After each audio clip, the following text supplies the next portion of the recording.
Oh, we can.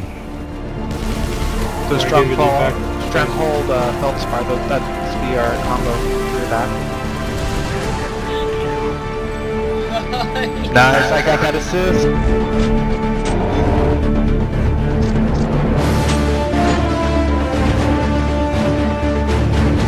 Good day there once again, viewers. Your mate Kamikaze78 here, coming to you guys with some more PlanetSide 2 content.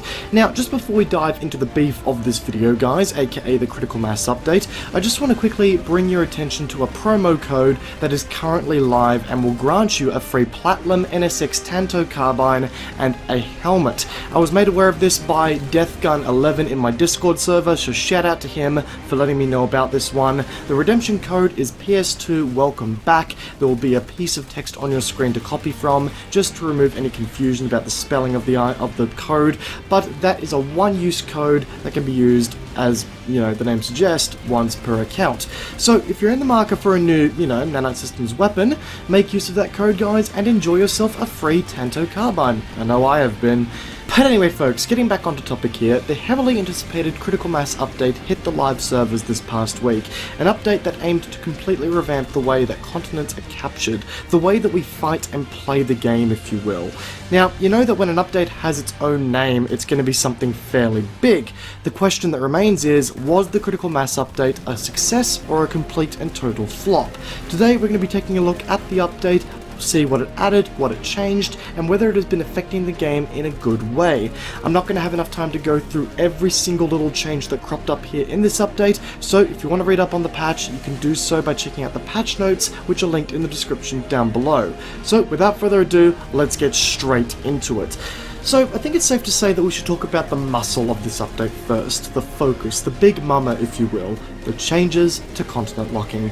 As you guys may remember from the video we did a couple weeks ago discussing the plans surrounding the update, the changes to continent locking are being made to, in effect, create a more climactic end to the war for a continent that makes sense, something that just doesn't happen like it used to with the old VP system. I won't go over the mechanics of the system in great detail this time around, considering that we mentioned all of that in the previous video, and it looks as though things have remained fairly similar from the time we released that video to the launch of the update, but the short and sweet of the situation is that the only way to capture a continent is to reach a threshold of territory controlled and Courtium refined. You must refine a certain amount of Courtium and capture enough territory. You cannot trade one aspect for another. Now, once a faction reaches said thresholds, an alert will trigger. The faction that triggered the alert are put on the defense, with the other two factions being put on the offense. The faction that triggers the alert must keep their territory control percentage above a certain threshold for the duration of the alert.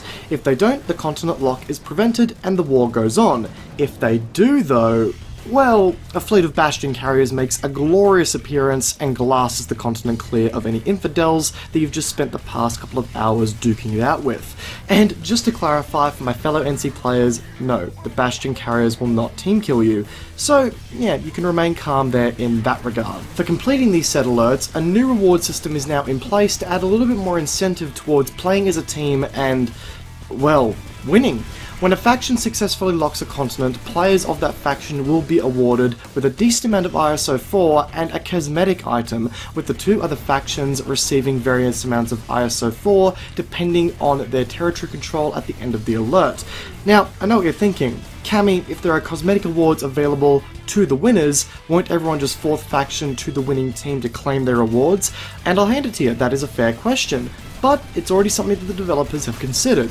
ISO rewards are scaled based on how much time you spend participating in the alert itself on that faction, and for item rewards, you need to spend at least 30 minutes participating in the alert to receive said rewards. So fourth factioning is just going to hurt you more than what it is going to actually reward you with. Now, that's quite a big change in itself, the whole continent locking thing, but that's not the only thing that's actually come about to the game in this patch. Oh no, there are some new toys available for the Engineer, Light Assault and the Infiltrator that are sure to get members of the respective fields very excited. For the Infiltrator, we have a brand new weapon in the form of an existential crisis. In the form of a semi-automatic sniper rifle, my apologies. The NSX Daimyo, a sniper rifle that has the headshot stopping power of a bolt-action rifle, but the fire rate of a semi-automatic rifle. This is a weapon of precision, allowing for one-shot kills if you can nail your targets in the head, but on the downside, barely tickles the target if you hit them anywhere else. I have to say that in my limited time of using the weapon, and yes, a weapon review is coming, this is one hell of a weapon to use and quite an addition to the armory. It does require a lot of practice to be effective with, but it's so damn satisfying if you can chain multiple headshots in the one magazine. If you're a person who enjoys high skill weapons, then this is going to be a weapon for you to pick up for sure. For the light assault, we have the new Ambusher jump jets, which will propel a user forward in a very quick burst, very similar to the jump jets that you can see in the PlanetSide 2 cinematic trailer. Now, these have very quickly plagued the battlefields of Araxis. The rejoices of shotgun light assaults can be heard from warp gate to warp gate, as can the cursing of people who are on the receiving end of this brutal combo. The downside to these jump jets is that they are on a cooldown that prevents them from being used for a certain time after activation, meaning that you have to be very careful about when you want to use them. They are both a great offensive and defensive tool. Like, seriously, I've seen some fucking cool escapes pulled off with these things. Now, the engineers have also received a brand new toy in the form of the Nano Repair Grenade, a grenade that behaves very much like the Nanite Healing Grenade in the sense that it provides an AoE repair field for vehicles and maxes. Only one grenade from a single soldier can be active at a time, and it will stick to surfaces much like the sticky grenade. Now, beyond the new goodies, many changes have also been made to improve the flow of battle, especially in the vehicle versus infantry and the vehicle versus vehicle side of the game. Now, as far as infantry versus vehicle goes, the main goal here was to slightly reduce the influence infantry have on armor columns on long range distances, all the while enhancing the survivability and damage that infantry have against vehicles in CQC. The devs explained that it was far too easy for infantry to gank armor columns at long range, with no chance for the armor column to retaliate. Thus, this focus on where infantry are most effective against vehicles has been altered. By the same token, the devs have identified that it was too easy for vehicles to arrive in infantry-dominated domains and proceed to absolutely Shrek them.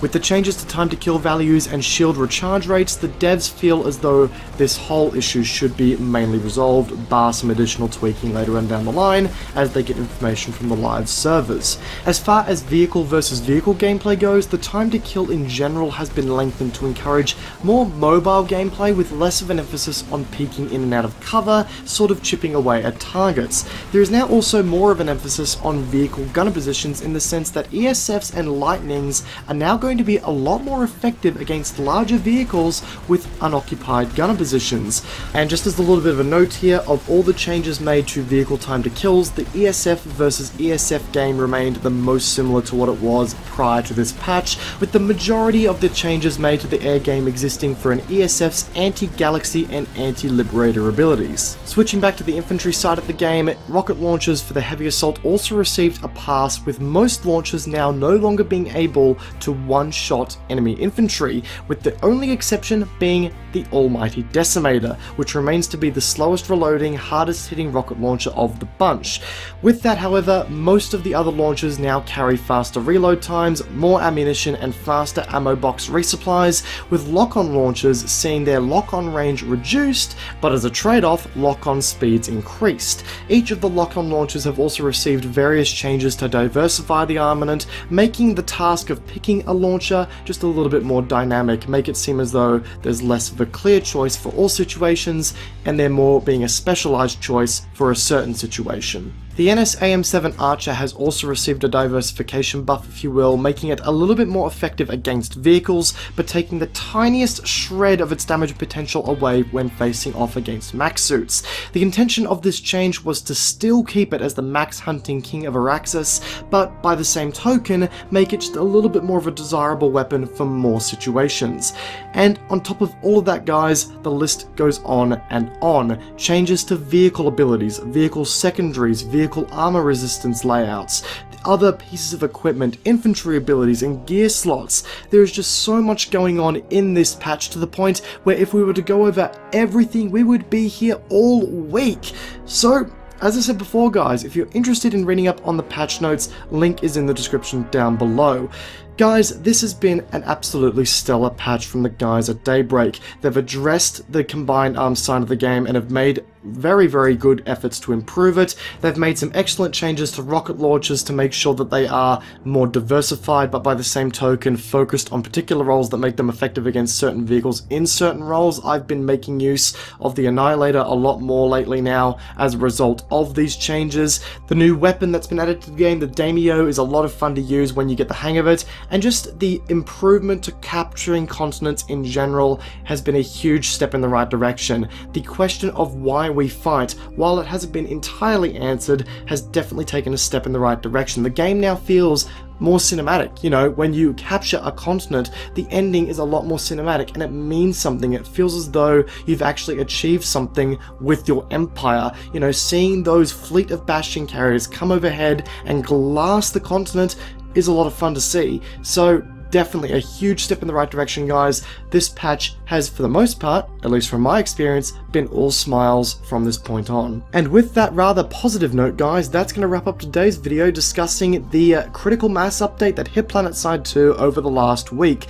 Guys, if you enjoyed today's video, a backhanding of that like button would be greatly appreciated. And if you find yourself backhanding that like button and, say you're new to the channel, backhand that subscribe button whilst you're at it for more videos on a regular basis. Well, at least on a basis in which I can make them regular, or as regular as I can. Whatever you guys want. Let me know what you think of the critical mass update in the comment section down below. I'd love to hear what you guys have to say in that regard as well. And once again, guys, hope you enjoyed today's video. Peace out, and I'll be seeing you all next time. Have a good one.